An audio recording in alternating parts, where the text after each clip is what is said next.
Hello, everyone. It's me, Brandon Coprich, back with our COVID-19 reading corner read of The Stranger by Caroline Cooney. Today, we're tackling Chapter 3, and just a little recap.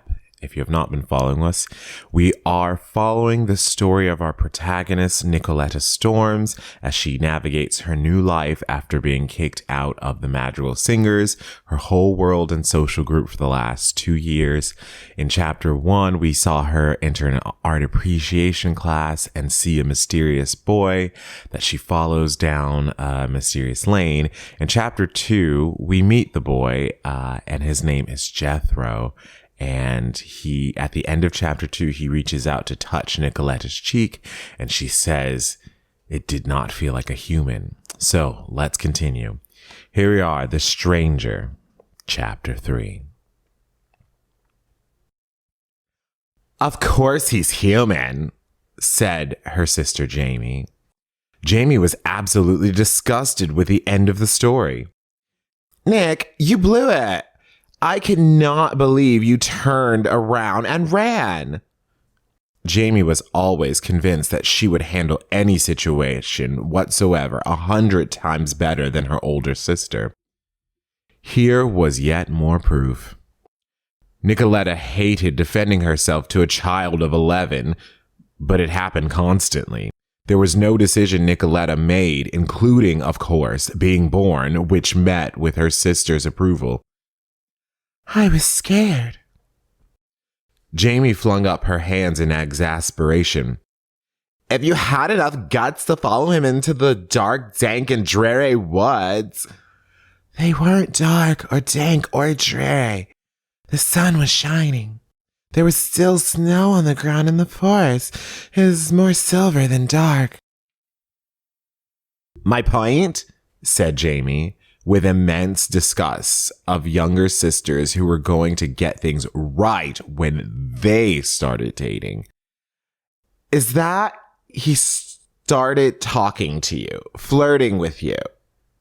You even invited him to meet you for lunch. Running away from him was stupid, stupid, stupid, stupid." Their father said, "Jamie, please. You're entitled to your own opinion, but saying it once is enough." The worst thing about this mini house was the way they had to function in each other's laps. There was no privacy. All conversations and confrontations became family property. Nicoletta thought of their lovely house on Forest Hill and how she would have had an entire suite in which to be alone and consider her, well, Jamie was right, her stupidity. "Besides," said their mother, "of course the boy's hands were cold. You had been in the woods for hours and he didn't have on any gloves, and it's January." Mother sniffled. She did not like fantasy, and when the girls were quite small and liked to make things up, their mother put a stop to it in a hurry. "Not human," repeated Mrs. Storms irritably. "Really, Nicoletta?"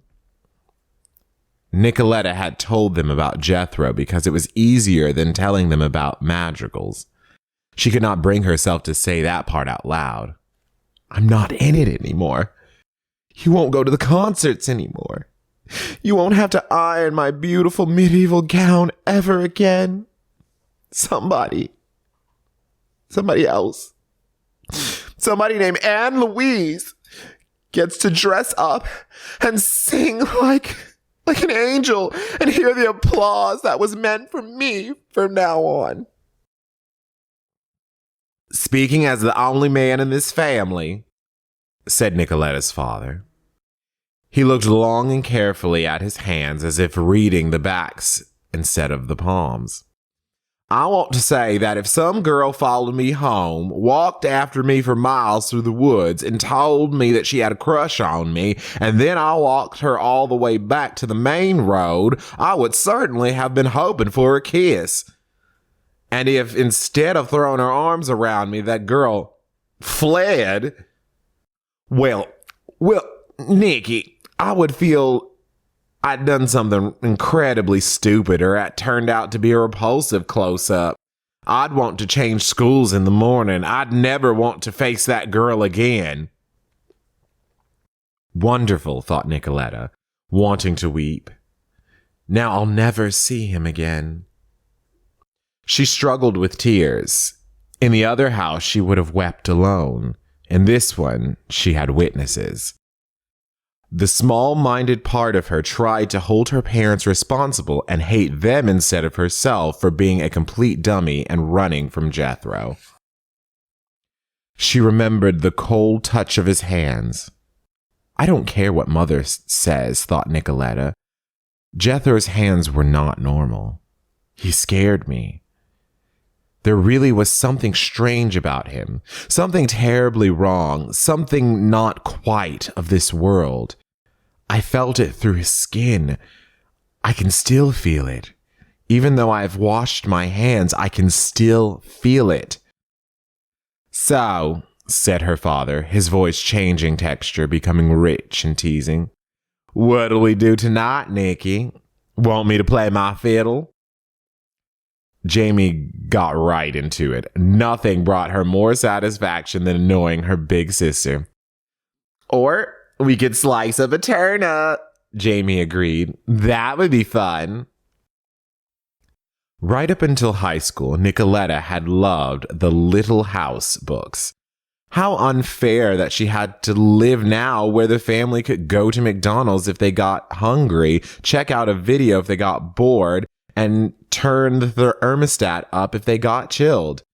A younger Nicoletta had prayed every night to fall through a time warp and arrive on the banks of Plum Creek with Mary and Laura. She wanted a covered wagon and a sod house, and of course, she wanted to meet Almanzo and marry him. In middle school, Nicoletta had decided to learn everything Laura had to learn: quilting, pie making, knitting, stomping on hay.